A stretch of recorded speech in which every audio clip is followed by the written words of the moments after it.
मुझे कहाँ मालूम था कि कयामत मेरी जिंदगी में यूं दबे पांव आ जाएगी। मैं तो अपनी जिंदगी की उलझनों में लिपटी हुई थी कि मेरी जात के परखच्चे उड़ गए। मेरे साथ एक ऐसा हादसा हुआ जिसे सोच सोच कर मेरी आत्मा कांप जाती है। जी चाहता है कि अपने ही हाथों अपनी जान ले लूं, लेकिन मैं हराम मौत मरना नहीं चाहती, इसलिए खुद को रोक लेती हूँ। लेकिन मेरे साथ जो भी हुआ मैं उसकी जिम्मेदार खुद हूँ। मैंने खुद ही अपनी जिंदगी में कांटे बोए हैं। जब दुनिया वाले मुझ पर तरस खाते हैं और दूसरों को मेरी हालत का जिम्मेदार ठहराते हैं, तो मैं उनसे चीख चीख कर कहती हूँ कि नहीं, मैं अपनी हालत की खुद जिम्मेदार हूँ। मेरी कहानी कुछ इस तरह है जिसे सुनकर या तो आप मुझ पर तरस खाएंगे या फिर मुझसे बहुत ज्यादा नफरत करने लगेंगे। मैं अपनी जिंदगी की कहानी अपनी जिंदगी की सबसे भयानक बात से शुरू करती हूँ। मैं अपने घर के कामकाज में लगी हुई थी कि मोहल्ले की एक औरत भागती हुई मेरे पास आई और कहने लगी, गंगा, तुम यहाँ कामों में लगी हुई हो और वहाँ तुम्हारी बेटी के ऊपर कयामत बीत गई। तेरी बेटी अपनी इज्जत गवाकर खेतों में पड़ी तड़प रही है। पूरा गांव खेतों में जमा है और तू यहाँ अपने कामों में लगी हुई है। अरे कैसी माँ है तू।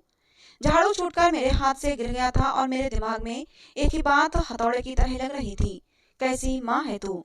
मैं एकदम से बाहर की तरफ भागी, चप्पल पहनने का भी होश नहीं था। मैं भागती जा रही थी, रोती जा रही थी। साथ ही साथ एक बात जो मेरे दिमाग में बार बार लग रही थी कि कैसी माँ है तू।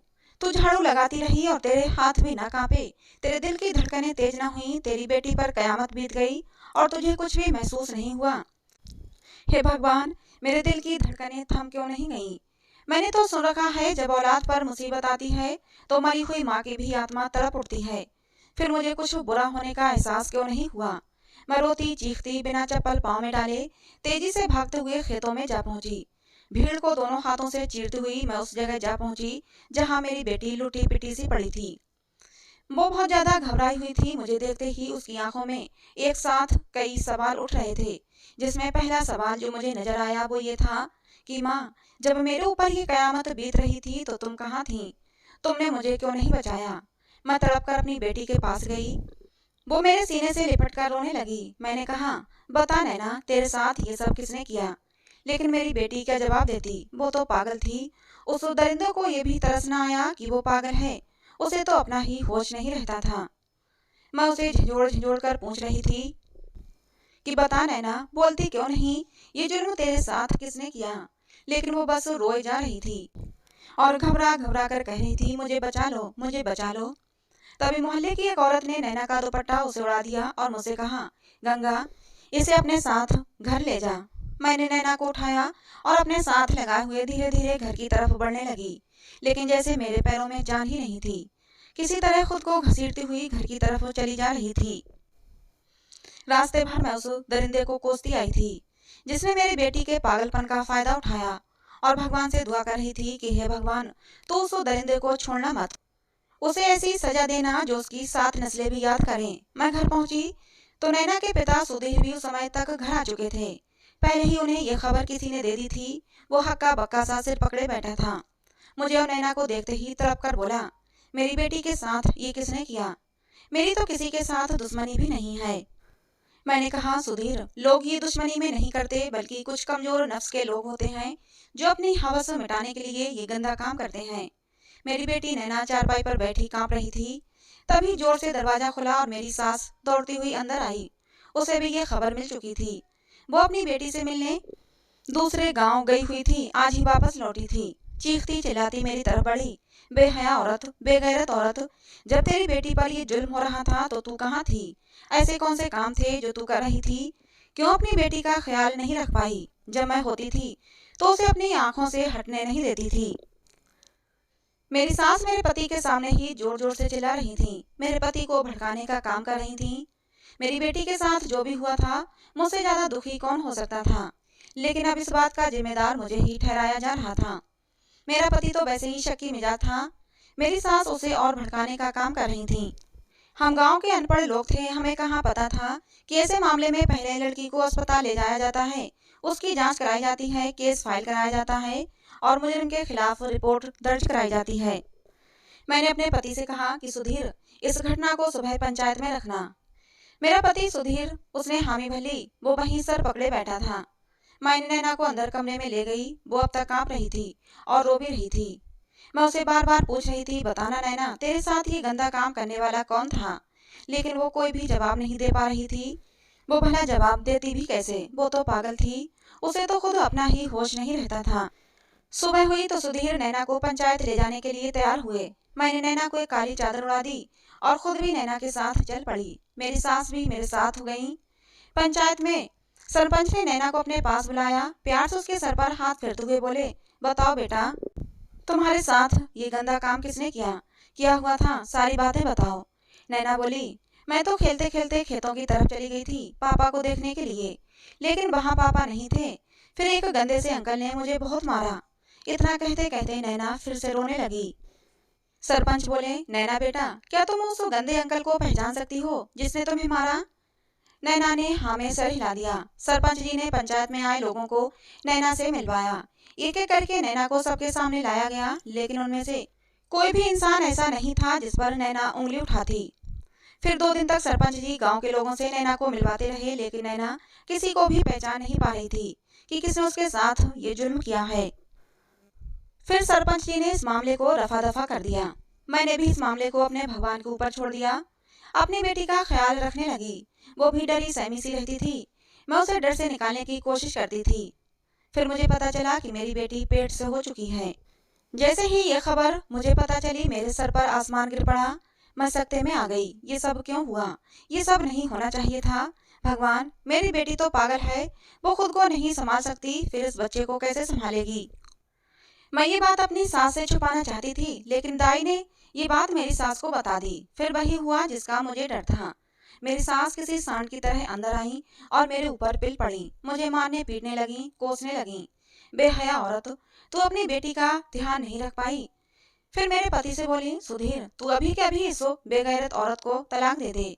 ये इस घर में रहने के लायक नहीं।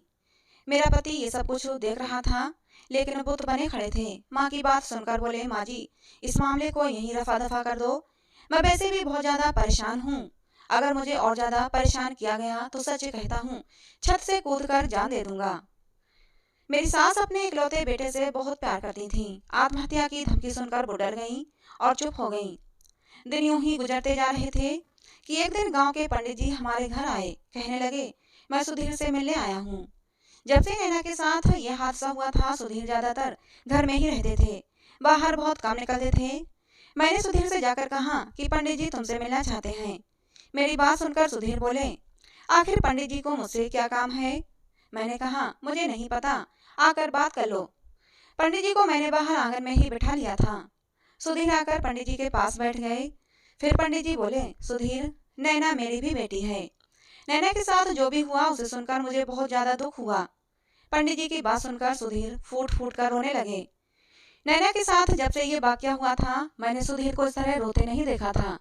वो बिलक बिलक कर रो रहे थे और कह रहे थे, पंडित जी, मेरी नैना तो मासूम है। वो तो मुझे ढूंढते हुए खेतों की तरफ निकल गई थी। मुझे क्या पता था कि उसकी मासूमियत का यूं फायदा उठाया जाएगा। आप तो भगवान के इतने बड़े भक्त हैं, दिन रात भगवान की पूजा अर्चना करते हैं। आप भगवान से प्रार्थना करें कि वो हरामजादा मुझे मिल जाए। अगर वो मुझे मिल गया तो खुद उसे अपने हाथों से मौत के घाट उतारूंगा। मैंने महसूस किया कि ये सुनते ही पंडित जी का चेहरा कुछ उतर सा गया था। फिर थोड़ी देर बाद पंडित जी बोले कि सुधीर, जो कुछ हुआ उसे भूल जाओ, अब आगे की सोचो। पंडित जी की बात सुनकर सुधीर गुस्से से बोले, आगे की क्या सोचूं? यही कि मैं नाना बनने वाला हूँ, मिठाइयाँ बांटूं, खुशियाँ मनाऊं। सुधीर के दिल में कितना दर्द था, मैं आज उनकी आंखों से बहते आंसुओं में देख रही थी। सुधीर घर में तो कुछ बात ही नहीं करते थे, लेकिन अपने अंदर इतना बड़ा तूफान छुपा रखा था। मैं शर्मिंदगी के दलदल में धंसती चली जा रही थी। पंडित जी बोले, सुधीर, मैं समझ सकता हूँ कि तुम्हारे दिल पर क्या बीत रही है, लेकिन जो कुछ हो गया हम उसमें कुछ कर भी तो नहीं सकते। फिर पंडित जी थोड़ा रुककर बोले, सुधीर, मुझे पता है तुम्हारी बेटी पेट से है, लेकिन फिर भी मैं तुम्हारे आगे सवाली बनकर आया हूँ। तुम्हारी बेटी का हाथ अपने बेटे अरुण के लिए मांगना चाहता हूँ। मैं चाहता हूँ कि तुम्हारी बेटी नैना मेरे अरुण की दुल्हन बने, उसकी पत्नी बने। बस आप लोगों से एक विनती है कि मेरे बेटे अरुण को पता न चले कि तुम्हारी बेटी प्रेग्नेंट है। एक बार शादी हो जाएगी तो बात की बाद में देखी जाएगी। अभी मेरा बेटा विदेश में है, कुछ ही दिनों में वापस आने वाला है। पंडित जी की बात सुनकर सुधीर और मैं हक्का बक्का रह गए। फिर मैंने पंडित जी से कहा कि पंडित जी, आपका बेटा तो पढ़ा लिखा है और वो डॉक्टरी की पढ़ाई करके वापस आ रहा है, फिर वो मेरी पागल बेटी को क्यों अपनाएगा? ये सुनकर पंडित जी के चेहरे पर बेबसी उतर आई थी। थोड़ी देर बाद बोले, मुझे खाली हाथ मत लौटाओ, अपनी बेटी नैना मुझे दे दो। मैं तुमसे वादा करता हूँ कि तुम्हारी बेटी को कोई दुख नहीं होगा, कोई तकलीफ नहीं होगी, मैं उसे अपनी बेटी की तरह रखूंगा। इतने में मेरी सास नैना को अंदर कमरे से ले आई और पंडित जी के सामने बैठा कर बोली, पंडित जी, आज से नैना आपकी है। आप चाहें तो अभी फेरे डलवा लें, आप चाहें तो कुछ समय बाद फेरे डलवा लें, लेकिन नैना आज से आपकी हुई। लेकिन नैना की नजर जैसे ही पंडित जी पर पड़ी, नैना एकदम से घबरा गई थी और डर से कांपती हुई मेरे सीने से लग गई। माँ मुझे बचा लो, माँ मुझे बचा लो, बस यही कही जा रही थी। पंडित जी ने जब ये सब देखा तो वो भी घबरा गए और घर से बाहर चले गए। मुझे नैना का ये रवैया हैरान कर देने वाला लगा। आखिर पंडित जी को देखते ही नैना इतना घबरा क्यों गई? तभी मेरी सास बोली, सुधीर, तो तुमने क्या सोचा है? सुधीर बोले, अब मैं क्या कहूँ, मेरी तो समझ में नहीं आ रहा कि ये सब क्या हो रहा है। कहाँ पंडित जी का पढ़ा लिखा डॉक्टर बेटा और कहाँ मेरी पागल बेटी नैना। ये जोड़ सही नहीं है अम्मा। पता नहीं पंडित जी को क्या सूझी जो वो मेरी पागल बेटी को अपनी बहू बनाना चाहते हैं। सुधीर की बात सुनकर मेरी सास बोली, अरे बेटा, पंडित जी भगवान जी के बहुत बड़े भक्त हैं और वो भगवान को खुश रखना चाहते हैं, इसीलिए वो तुम्हारी बेटी को अपनी बहू बनाना चाहते हैं। फिर सुधीर ने मेरी तरफ देखा और मुझसे पूछा, गंगा, तुम्हारी क्या राय है इस बारे में? मैंने कहा, सुधीर, मुझे कुछ अजीब सा लग रहा है। मेरी बात सुनते ही मेरी सास दहाड़ कर बोली, क्यों, तेरी बेटी पर इतनी बड़ी कयामत बीत गई तब तुझे अजीब नहीं लगा था जो तुझे अब अजीब लग रहा है? मैंने नैना का हाथ पकड़ा और उसे अंदर कमरे में ले आई। उसे बेड पर बैठाते हुए मैंने उससे पूछा, नैना, पंडित जी को देखकर तुम इतना डर क्यों गई थी? पंडित जी का नाम सुनते ही नैना फिर से कांपने लगी और कहने लगी, मम्मी मुझे बचाओ, मुझे बचाओ। मेरी बेटी कुछ भी बताने के लायक नहीं थी और ना ही मुझे कुछ समझा पा रही थी। आखिरकार मैं चुप हो गई। उसके बाद पंडित जी हमारे घर नहीं आए, बस बाहर ही बाहर सुधीर से मिलते रहे और उसे इस रिश्ते के लिए राजी करते रहे। एक दिन सुधीर जल्दबाजी में घर आए और कहने लगे, गंगा, जल्दी से नैना को तैयार कर दो, आज नैना की शादी है। मैं हक्का बक्का सी सुधीर को देखने लगी। नैना की शादी? लेकिन कैसे? अरे तुम्हें नहीं पता, पंडित जी के बेटे और उनके साथ और किसके साथ? मैंने कहा, अरुण, क्या कह रहे हो तुम? तुमने मुझसे पूछना भी गवारा नहीं समझा? मेरी बात सुनकर सुधीर गुस्से से दहाड़ते हुए बोले, तुम्हें नैना की माँ कहलाने का कोई हक नहीं है। तुम नैना की माँ कहलाने के लायक नहीं हो। मैंने अपनी माँ से पूछ लिया है और मेरी माँ को इस रिश्ते से कोई ऐतराज नहीं है। अब मैं भी गुस्से से बोली, सुधीर, नैना की माँ मैं हूँ या फिर आपकी माँ? सुधीर बोले, नैना को बचपन से लेकर और अब तक मेरी माँ ने ही संभाला है। एक दिन के लिए भी मेरी माँ ने उसे तुम्हारे हवाले छोड़ दिया तो तुमने उसकी जिंदगी बर्बाद कर दी। मेरी माँ का हक है नैना पर, तुमसे ज्यादा है, और जैसा मेरी माँ कहेगी वैसा ही होगा। मैं चुप हो गई, मेरे पास कोई जवाब नहीं था। फिर नैना की बारात आई। नैना का दूल्हा अरुण किसी शहजादे से कम नहीं लग रहा था। एक पल के लिए मैं खुश हो गई, लेकिन जैसे ही नैना की नजर पंडित जी पर पड़ी वो फिर से कांपने लगी, बचाओ बचाओ कहने लगी। मेरा दिल फिर किसी अनहोनी के ख्याल से कांपने लगा। मैं माँ थी, ये सब इग्नोर नहीं कर सकती थी। मैंने सुधीर का हाथ पकड़ा और उसे अंदर कमरे में ले आई। मैंने कहा, सुधीर, क्या तुम्हें दिखाई नहीं देता पंडित जी को देखते ही नैना कैसे डरने और कांपने लगती है? सुधीर बोले, जैसे अब तक मैंने सब कुछ नजरअंदाज किया है, इस बात को भी नजरअंदाज कर दूंगा। नैना की शादी तो यहीं पर होगी। सुधीर की आंखों में अपने लिए बेइंतहा नफरत देखकर मैं कांप गई।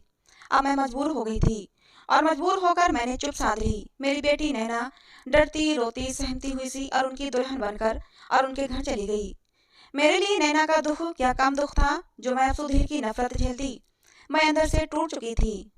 मैंने अपनी अलमारी में से एक मोबाइल फोन निकाला जो मैं हमेशा छुपा कर रखती थी और अपने एक जानकार को फोन किया। मैं पिछले कई सालों से कमले से बातें करती थी, छुप छुप कर बातें करती थी। किसी को कुछ पता नहीं था, किसी को नहीं पता था कि मैं अपने पति को धोखा दे रही हूँ। लेकिन मेरी सास ये बात जानती थी। उसने कई बार अपने बेटे को बताने की कोशिश भी की कि तेरी बीवी के लक्षण अच्छे नहीं हैं, ये बदकिरदार औरत है, इसे घर से निकाल दे। लेकिन सुधी ने कहा था कि अगर आपने बार बार मेरी बीवी को बदकिरदार कहा तो मैं घर छोड़कर चला जाऊंगा और फिर कभी वापस नहीं आऊंगा। मेरी सास नहीं चाहती थी कि उनका इकलौता बेटा उन्हें छोड़कर जाए, इसलिए उन्होंने चुप साध ली। उस दिन जब मेरी बेटी के साथ वो घिनौना काम हुआ था, उस दिन मेरी बात कमलेश के साथ हुई थी। वो मुझसे मिलने की जिद कर रहा था। हमारी बातें तो कई साल से हो रही थीं, लेकिन मिलना जुलना बहुत कम हो पाता था। उस दिन उसने मिलने की जिद की तो मैं मना नहीं कर पाई और उससे मिलने के लिए राजी हो गई। मेरी अकल पर पत्थर पड़ गए थे जो मैं उससे मिलने के लिए राजी हुई। इत्तेफाक से उस दिन मेरी सास दूसरे गांव चली गई थी और मेरा पति तो रोजाना ही काम पर निकल जाता था, सो निकल चुका था। तो मैंने कमलेश से कह दिया कि वो घर पर ही आकर मुझसे मिल ले। मैं घर की साफ सफाई में लगी हुई थी। इसी दौरान मेरी बेटी घर से बाहर निकल गई। मैं तो अपनी ही दुनिया में मगन थी कि कब वो कमलेश आएगा तो मैं उसे ये कहूंगी वो कहूंगी। मुझे होश ही नहीं रहा कि मेरी बेटी को गए हुए कितनी देर हो चुकी है। और तभी मेरी बेटी के साथ वो घिनौना काम हुआ था। उसी दिन मैंने फोन स्विच ऑफ करके अलमारी में रख दिया था। आज ये फोन निकाला, उसका स्विच ऑन किया और कमलेश का नंबर डायल किया और उससे बातें करने लगी। मुझे पता ही नहीं चला कब सुधीर मेरे पीछे आकर खड़े हो गए और कब से वो मेरी बातें सुन रहे थे। उन्होंने मेरे हाथ से फोन छीना, कान से लगाया। दूसरी तरफ से कमलेश ही बोल रहा था। फिर उन्होंने फोन फेंक दिया और उसी वक्त मुझे तलाक दे दी और घर से बाहर निकाल दिया। मुझे घर से बाहर निकाल दिया। मेरी तो दुनिया ही तहस नहस हो गई। जिस दिन मेरी बेटी की शादी थी उसी दिन मेरा तलाक हो गया और मुझे घर से निकाल दिया गया। मैं कहाँ जाती। मैं दर दर की ठोकरें खाती रही। ये कुछ महीने मेरी जिंदगी के सबसे खौफनाक महीने थे, जिनका बयान करते हुए भी मेरा दिल कांपता है। मुझे कुछ खबर नहीं थी कि नैना किस हाल में है। एक बार दिल के हाथों मजबूर होकर मैं पंडित जी के घर नैना से मिलने जा पहुंची। अब इसे इत्तेफाक कहें या भगवान का करिश्मा कि उसी दिन मेरी बेटी ने एक बच्चे को जन्म दिया और बच्चे की शक्ल देखते ही मैं भगवान के चरणों पर गिर पड़ी, क्योंकि मुझे मेरी बेटी का मुजरिम मिल गया था। बच्चे की शक्ल देखने के बाद पंडित जी भी हक्का बक्का रह गए। दोस्तों, कहानी को यहाँ पर रोकने के लिए माफी चाहूंगी। आगे की कहानी को पहले थोड़ा सुन लें, फिर ये कहानी सुनाऊंगी। मेरा नाम गंगा है। मेरी खूबसूरती के चर्चे दूर दूर तक थे। मैं उस समय जवानी के नशे में चूर थी। हम कुम्हार थे और बर्तन बेचने का काम करते थे। उस समय मेरी जवानी पूरे शबाब पर थी जब सुधीर मेरे घर बर्तन खरीदने आए थे। उसी समय हमारे नैन आपस में मिले और हम दोनों एक दूसरे को अपना दिल दे बैठे। सुधीर ने मुझसे कहा कि वो मुझसे मोहब्बत करते हैं और मुझसे शादी करना चाहते हैं। सुधीर बहुत ही गबरू जवान था। मैं भी उस पर दिलो जान से फिदा हो गई थी। मैं भी उसके साथ शादी करने के लिए तैयार थी। लेकिन सुधीर के माता पिता अच्छे खाते पीते घराने के थे और उन्हें ये रिश्ता बिल्कुल मंजूर नहीं था। 2 साल तक सुधीर अपने माता पिता को मनाने की कोशिश करते रहे, लेकिन वो किसी तरह नहीं माने। अंत में तंग आकर सुधीर ने मुझसे कहा कि चलो घर से भाग चलते हैं। मैं ऐसा करना तो नहीं चाहती थी, लेकिन दिल के हाथों मजबूर थी। सुधीर की मोहब्बत में दीवानी थी, तो हम घर से भाग गए और घर से भागकर शादी कर ली। जब सुधीर के पिता को ये बात मालूम हुई तो उन्होंने घर में खूब बवाल मचाया, लेकिन अब क्या हो सकता था। सुधीर ने साफ कह दिया था कि वो मुझे नहीं छोड़ सकते। सुधीर अपने माता पिता का इकलौता बेटा था। अंत में तंग आकर सुधीर के माता पिता ने उसे माफ कर दिया और मुझे अपनाकर अपने घर ले आए। सुधीर ने मुझे पहले ही आगाह कर दिया था कि ये तुम्हारा असली इम्तिहान शुरू होगा। मेरी माँ बहुत ही सख्त मिजाज की औरत है। वो तुम्हारा जीना दूभर कर देंगी। वो तुमसे गिन गिन के बदले लेंगी। और फिर ऐसा ही हुआ। मेरे घर आते ही मेरी सास ने मेरी जिंदगी तंग कर दी। एक एक पल के लिए नर्क बना दिया। सारे नौकरों को छुट्टी दे दी और पूरे घर की जिम्मेदारी मेरे ऊपर डाल दी। इतने बड़े घर की साफ सफाई करते करते ही मैं बेहाल हो जाती, ऊपर से किचन की भी जिम्मेदारी। मुझे सुधीर से बात भी करने नहीं देती थी। मैं दिन भर काम करती और सोचती कि रात को सुधीर से मुलाकात होगी, लेकिन रात को मेरे साथ जानबूझकर मेरी सास अन्याय करती। वो जानबूझकर तबीयत का खराब होने का बहाना करती और सुधीर से कहती कि तुम बाहर आंगन में ही मेरे साथ लेट जाओ। इस तरह कई कई दिन तक तो सुधीर से मेरी मुलाकात ही ना हो पाती। फिर भगवान ने मुझे खुशी दे दी। मैं उम्मीद से हो गई थी, लेकिन मेरी सास को मेरी ये खुशी गवारा नहीं हुई। उन्होंने मुझे पता नहीं कौन सी दवा पिला दी कि मेरा बच्चा गिर गया। खुशी मिलते मिलते मुझसे रूठ गई थी। मैं उस दिन बहुत रोई थी। फिर तो ये ना टूटने वाला सिलसिला हो गया। मैं जब भी पेट से होती मेरी सास पता नहीं किन किन तरीकों से मेरा बच्चा गिरा देती। इसी तरह मेरी सास ने मेरे 5 बच्चे गिरा दिए। मैं दिन रात रोती तड़पती रहती। मेरे साथ सुधीर को भी मेरे पास नहीं आने देती थी, जिससे कि कम से कम मुझे मेरे पति का तो सहारा मिलता। मेरी शादी को 4 साल हो चुके थे, लेकिन ये 4 साल ऐसे थे जैसे मैंने किसी नरक में गुजारे हों। मैं एक बार फिर से उम्मीद से हुई। इस बार मेरी सास को पता नहीं चला, यहाँ तक कि खुद मुझे भी पता नहीं चला।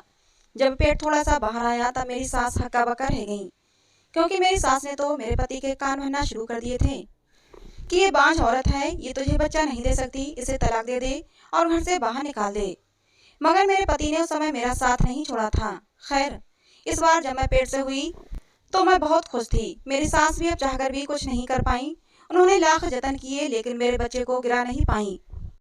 फिर मेरे घर में नैना ने लक्ष्मी बनकर जन्म लिया। मैं बहुत खुश थी। गोल मटोल सी सुंदर सी नैना को देखती तो सारे दुख भूल जाती थी। लेकिन मेरी सास को मेरा ये सुख देखा नहीं गया। उन्होंने तीसरे ही दिन नैना को मुझसे अलग कर दिया, ये कहकर कि तुम्हें बच्चों का ख्याल रखना नहीं आता, तुम इसे मार दोगी। उन्होंने मेरा दूध भी छुड़वा दिया और नैना को गाय का दूध पिलाने लगी, ताकि मैं दूध पिलाने के बहाने भी नैना को छू ना सकूं। 5 बच्चों के बाद मुझे ये खुशी मिली थी। मैं अपनी बेटी को दुलार करने के लिए, उसे प्यार करने के लिए तड़पती रहती, उसे गोद में उठाने के लिए मचलती रहती। लेकिन मेरी सास उसे मेरे पास नहीं आने देती, उसे लेकर हमेशा कमरे में बंद रहती। मैं चुपके चुपके कभी खिड़की से कभी दरवाजे की ओट से उसे देखा करती। कभी कभी मौका मिलता तो नैना को गोद में उठाकर ऐसे प्यार करती जैसे मैं कोई दीवानी हूँ। लेकिन मुश्किल से 1 मिनट भी ना हो पाया होता कि तभी मेरी सास आ धमकती और नैना को मेरी गोद से छीन लेती थी। एक दिन मेरी सास के कमरे से नैना के रोने की आवाज आई तो मैं तड़प कर उठी और भागती हुई अपनी सास के कमरे में गई। नैना को बहुत तेज बुखार था। मैंने नैना को गोद में उठाना चाहा तो मेरी सास ने मेरा हाथ रोक दिया। कहने लगी, हल्का फुल्का बुखार है, सुबह तक ठीक हो जाएगी। ये कहकर उन्होंने मुझे धक्का देकर कमरे से बाहर निकाल दिया। मैं पूरी रात कमरे के बाहर खड़ी रही और अपने बच्ची का रोना सुनती रही। जब सुबह हुई तो मेरी दुनिया ही उजड़ चुकी थी। नैना के हाथ पैर हल्के टेढ़े हो गए थे और उसके दिमाग ने भी काम करना बंद कर दिया था। उसे हल्के हल्के झटके आ रहे थे। मैं चीखे मार मार कर रोने लगी। मेरी बच्ची बिल्कुल सही थी, एकदम सेहतमंद थी। उसे अचानक क्या हो गया? मैं सुधीर से कहने लगी, जरूर तुम्हारी माँ ने कुछ किया है। मेरी बात सुनकर सुधीर को गुस्सा आ गया और उन्होंने मेरी गाल पर एक चपत मार दिया, मेरी माँ पर इल्जाम लगाते हुए। तुम्हें शर्म नहीं आती? तुमने देखा नहीं वो नैना को कितना प्यार करती हैं।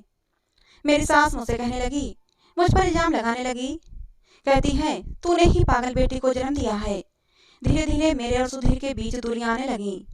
मेरी जिंदगी बहुत ही ज्यादा दर्दनाक हो चुकी थी। इसी बीच चौधरी का बेटा कमलेश हमारे घर आया। वो किसी काम से आया था।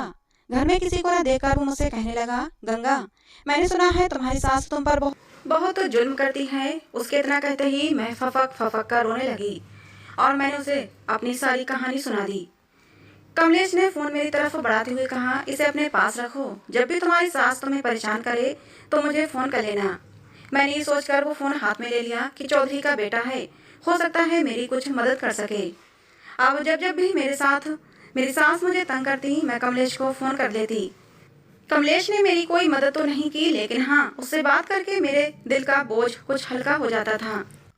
बाद में पता चला कि कमलेश को मेरी परेशानियों से कोई मतलब नहीं था। वो तो मेरे हुस्न का दीवाना था और इसलिए उसने मुझे फोन दिया था जिससे कि वो मुझसे बातें कर सके। मैं घर के हालातों से तंग थी, इसलिए कमलेश में सुकून ढूंढने लगी थी। जब मैंने नैना के बच्चे को देखा तो मैं दंग रह गई थी, क्योंकि वो बच्चा हूबहू कमलेश के जैसा था। और मैं भगवान के चरणों पर गिर पड़ी थी, क्योंकि मुझे नैना के मुजरिम का सुराग मिल गया था। मैंने नैना का हाथ पकड़ा और उसे ले जाकर चौधरियों के घर में ले जाकर खड़ा कर दिया। हवेली में जाकर नैना ने अपने मुजरिम को पहचान लिया था। कमलेश ने भी अपना जुर्म कबूल कर लिया। कहने लगा, मैं मिलने तो गंगा से गया था, लेकिन गंगा की जवान बेटी को देखकर मेरा ईमान डोल गया और फिर वो सब कुछ हो गया।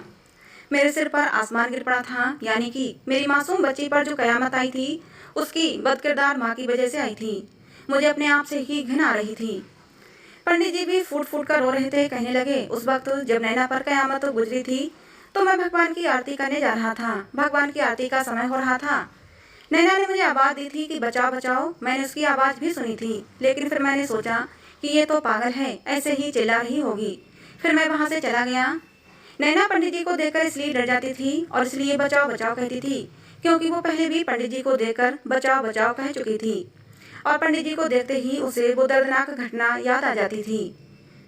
नैना दिमागी तौर पर कमजोर थी, वो बच्चे को संभालने के लायक नहीं थी, इसलिए वो बच्चा हमने चौधरियों को ही दे दिया। चौधरियों को भी अपनी गलती का एहसास था, इसलिए खुशी से उन्होंने वो बच्चा ले लिया और उन्होंने नैना को अपने साथ विदेश ले गया, जिससे कि वो उसका इलाज करा सके। भगवान ने चाहा तो मेरी नैना जल्दी ही ठीक हो जाएगी और उसे अपने हिस्से की खुशियाँ जरूर मिलेंगी। मेरी सास के दिमाग ने काम करना बंद कर दिया। ना वो मरी हैं ना जिंदा हैं, बस चारपाई पर पड़ी पड़ी अपनी मौत की दुआएं मांगती थीं।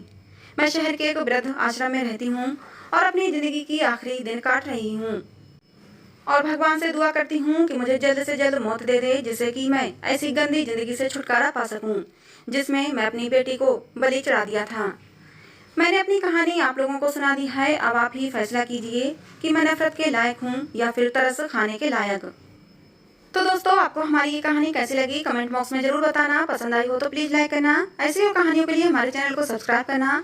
कहानी को अंत तक सुनने के लिए आप लोगों का बहुत बहुत धन्यवाद। मिलते हैं दोस्तों अगली किसी नई कहानी में।